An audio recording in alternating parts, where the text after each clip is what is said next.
Oui, nous parlerons évidemment, et ce midi, des massacres des Alaouites, des massacres des chrétiens qui débutent en Syrie, chose que le moins qu'on puisse dire, et le général de Lavarde ne va pas me contredire non plus sur ce point. Nous l'avions dit, il n'avait pas besoin d'être grand prophète pour savoir ce qui allait se passer avec nos égorgeurs modérés. Qui les sauvera demain? C'est ce que semblait poser comme question Claude Janvier. Je ne sais pas, je fais un appel à nos amis droitards qui nous expliquaient, grâce à Bibi, on n'aura plus de terrorisme. Tout va bien se passer, c'est formidable ce qui se passe. On voit aujourd'hui le résultat, les attentats en Europe et le massacre des chrétiens. Merci encore, parce qu'il en fait partie aussi. Et je ne pense pas que c'est Israël demain qui va aller sauver les Alaouites et qui va aller sauver les chrétiens en Syrie. Bonjour, général de Lavarde, bienvenue, je suis content de vous retrouver. Bonjour à vous et à vos auditeurs, et merci de m'avoir invité. Bon, ben on va partir en fanfare, mon général, parce que ça fait bien 2 semaines qu'on vous avait eu, ce qui n'est pas dans nos habitudes. J'étais moi-même en repos la semaine dernière, et donc je suis heureux de vous retrouver. Libre d'ailleurs, je rappelle quand même les petits soucis qui vous ont été occasionnés dernièrement par nos gendarmes et autres ministères de l'Intérieur sur une vieille affaire, c'est bizarre, elle ressort actuellement. Il est arrivé, vous savez, la même chose au capitaine Juvin Brunet quelques jours après. Il semblerait, je sais pas, que passer sur GPTV, je ne voudrais pas être le mauvais œil, le chat noir de nos goths, de tous ceux que nous adorons, de ceux que nous aimons énormément sur GPTV, mais j'espère. Donc ça va bien. Vous n'avez pas une nouvelle sur ce versant-là? Non, mais bon, je pense que j'en aurai pas, parce que je vois mal comment il pourrait démontrer ce dont il m'accuse, hein, donc apologie du terrorisme, hein, pour avoir remis en cause le narratif israélien du 7 octobre, hein, avec les histoires de bébés décapités et l'attribution des pertes israéliennes en grande partie à l'armée israélienne elle-même dans le cadre de la doctrine animale. Voilà, bon, c'est mon péché, hein, j'ai eu le tort de dire une chose pareille. Mais bon, moi je voudrais mon général, rebondir. oui, alors, si vous le voulez bien, c'est que l'on fasse les choses dans l'ordre, parce qu'on a beaucoup de choses à voir en très peu de temps. J'aimerais commencer, si vous le voulez bien, et puis après, bien sûr, vous pourrez commenter comme vous le souhaitez. Sur l'Europe, cette Europe qui veut faire un conflit de haute intensité, mais vous le dites, elle n'en a pas les moyens, elle se laisse berner par sa propre propagande, elle y croit, mais comment va-t-elle faire? Ils étaient à Londres dimanche dernier. D'ailleurs, parmi ceux qui sont à l'origine des problèmes en Syrie, vous avez la Turquie, et la Turquie était à Londres. Ça, c'est extraordinaire. Madame von der Leyen est derrière elle, ce qui était considéré comme l'Europe. Vous aviez la Turquie, mais on ne sait pourquoi, depuis le début de leur narratif, la Russie ne fait pas partie de l'Europe. Ça, c'est extraordinaire. Ils ont une vision révisionniste de l'Europe, moi, qui me sidère aussi. Je ne savais pas que la Turquie faisait partie de l'Europe et que la Russie, au moins dans son versant occidental, n'en faisait pas partie. Mon général, c'est parce que j'aimerais aussi qu'on parle du front, parce que les choses évoluent, et là, j'ai besoin de précision de votre part, parce qu'il y a une propagande terrible aussi qui se déroule actuellement sur les médias, qui explique que si il y a des revers aujourd'hui, eh bien, c'est de la faute de Trump pour les Ukrainiens. Vraiment, je pense que là-dessus, on va bien rire quand on voit vos notes d'information. Ça fait longtemps que vous aviez expliqué tout ça, on va en reparler. Est-ce qu'on pourrait commencer justement sur ce que vous m'avez dit en privé avant cette émission, c'est-à-dire que l'Europe n'a pas les moyens de son conflit de haute intensité? Non, l'Europe n'a pas les moyens de ce conflit de haute intensité. Ce n'est pas moi qui le dis, hein. C'est tout simplement un grand nombre de généraux connus, hein, le général Faugère, hein, qui s'est exprimé sur Valeurs Actuelles, mais pas seulement sur une télévision ligne droite, hein, qui décrit parfaitement la situation, hein. Le chef d'état-major de l'armée de terre a donné un contrat opérationnel à son armée de terre, hein, c'est-à-dire l'armée de terre française. Et qu'a-t-il dit? Il a dit que à l'horizon 2025 ou 2026, je crois, l'armée de terre avait un contrat opérationnel d'une brigade. Une brigade, qu'est-ce que c'est? C'est 4000 hommes, hein, maximum, hein, et dont la moitié n'est pas, enfin, la moitié constitue la logistique et les emplois non combattants de cette, non vraiment combattants de cette division, de cette brigade. Donc 2000 hommes, c'est ce que les Russes mangent au petit déjeuner tous les matins, et encore pas tout de suite, hein. Ils ne sont pas encore prêts, ils vont l'être, hein, bientôt. Bientôt, dit-on. Et puis, je crois qu'à l'horizon 2030, hein, ça serait une division. Une division, c'est quoi? C'est à peu près 3 brigades, on va dire 12 à 15 000 hommes, hein, voilà, à l'horizon 2030. Mais d'ici 2030, croyez-vous, quelqu'un croit-il parmi vos auditeurs que l'Ukraine sera encore debout et résistante en 2030? Bon, tout ça, c'est de la foutaise, hein. La France n'a pas les moyens, alors on a beau brandir, bien sûr, hein, les 800 milliards, rendez-vous compte, et puis la France, bien sûr, surendettée, qui va trouver des milliards, on ne sait trop où, peut-être dans la poche de l'épargne des Français, sûrement dans la poche, dans l'épargne des Français, hein, pour essayer de gonfler le budget de la défense. Mais comme ça a été dit précédemment par Raphaël Bellu, hein, pour construire une armée, hein, à partir de rien, parce qu'on est à l'os aujourd'hui. L'armée est à l'os. C'est pas moi qui le dis, c'est le général d'armée en deuxième section, Faugère, qui le dit. Hein, et puis, c'est les contrats opérationnels dont on voit que l'armée n'est pas prête pour faire ce conflit de haute intensité. Donc, pour rebâtir une armée qu'on a mis 30 ans à détruire, hein, depuis la chute de l'Union soviétique, on a engrangé les dividendes de la paix, hein, pour reconstruire quelque chose à partir de l'os, dans la situation dans laquelle on se trouve, hein, pour l'armée de terre, il faut 20 ans.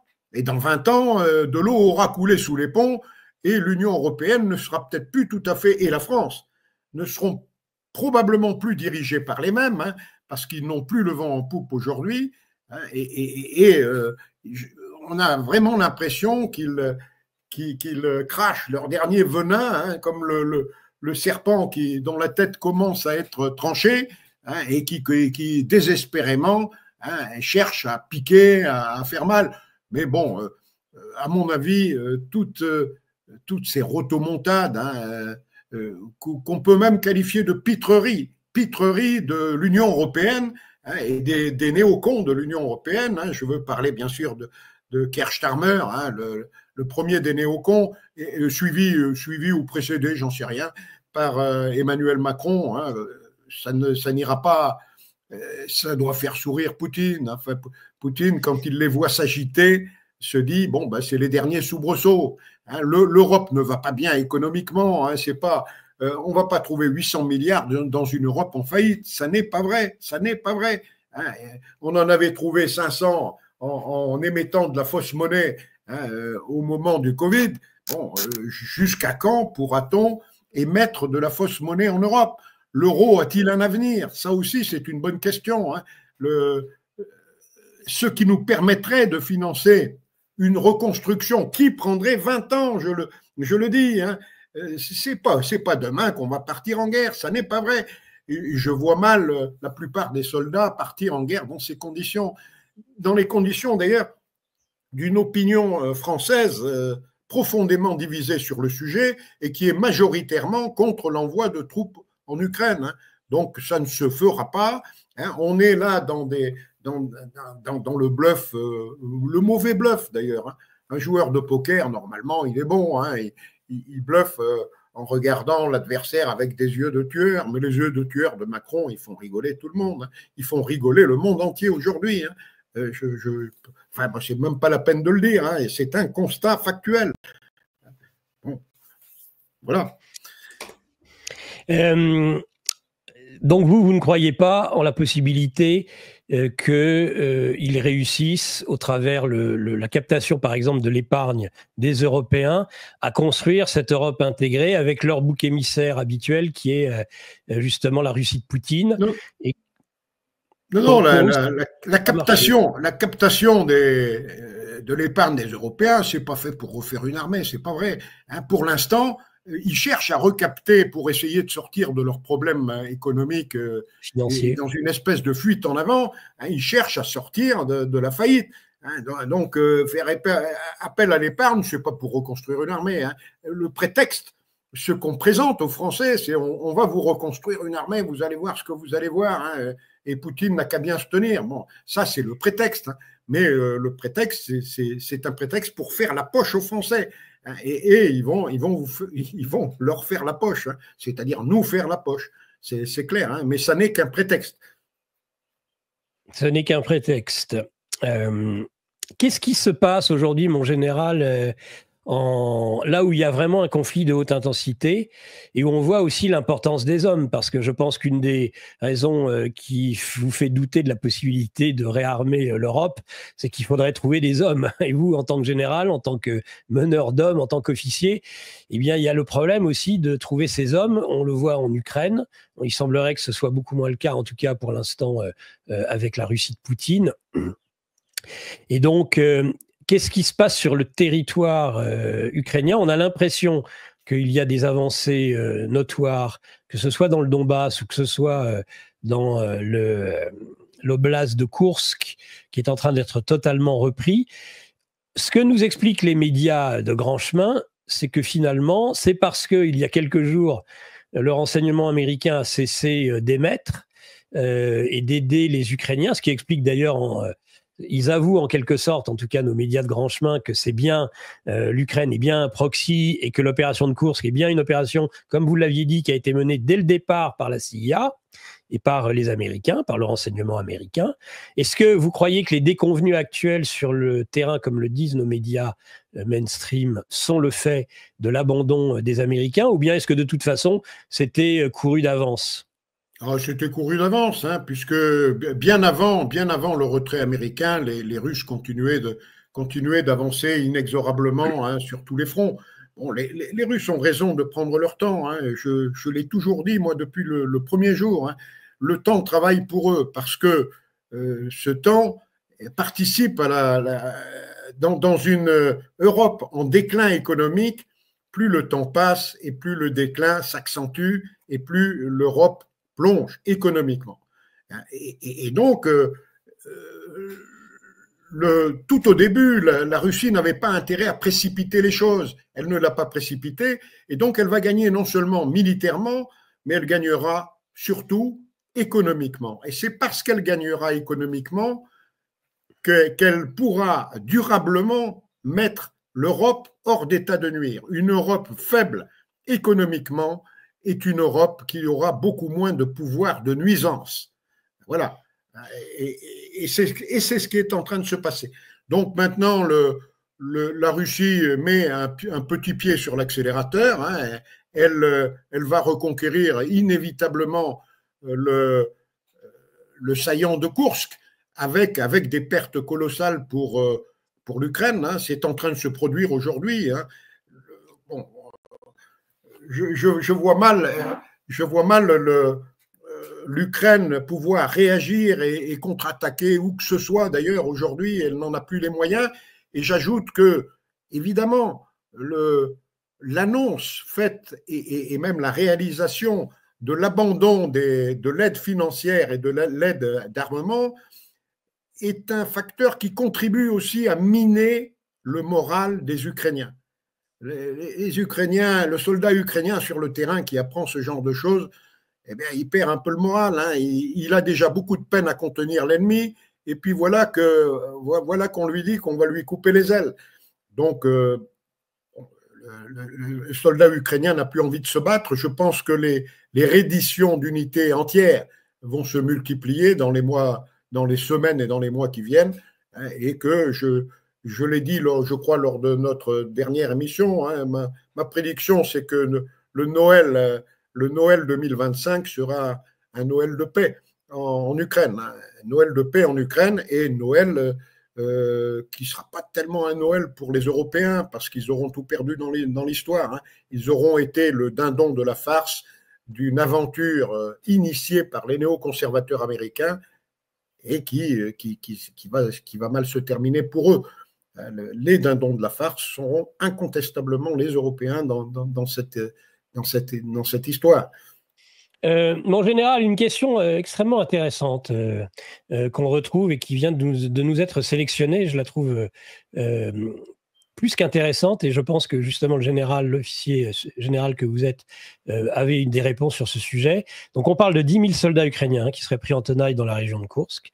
Existe-t-il, c'est la question, en théorie militaire, française ou autre, un seuil moral de perte qui oblige à une capitulation, point d'interrogation, je ne parle pas au niveau politique. Moi, ça me fait penser à ces officiers de la Wehrmacht qui ont essayé à un moment donné, voyant les folies hitlériennes, d'attenter à sa vie, parce que justement, ils avaient compris que la défaite était assurée. Est-ce qu'au niveau de la théorie militaire, à un moment donné, il y a ce seuil moral que les... Non, au niveau de la théorie militaire, non, hein, mais ce qu'on sait, c'est que lorsqu'on a 10% il y a une classification des pertes, hein, les pertes faibles, modérées ou massives.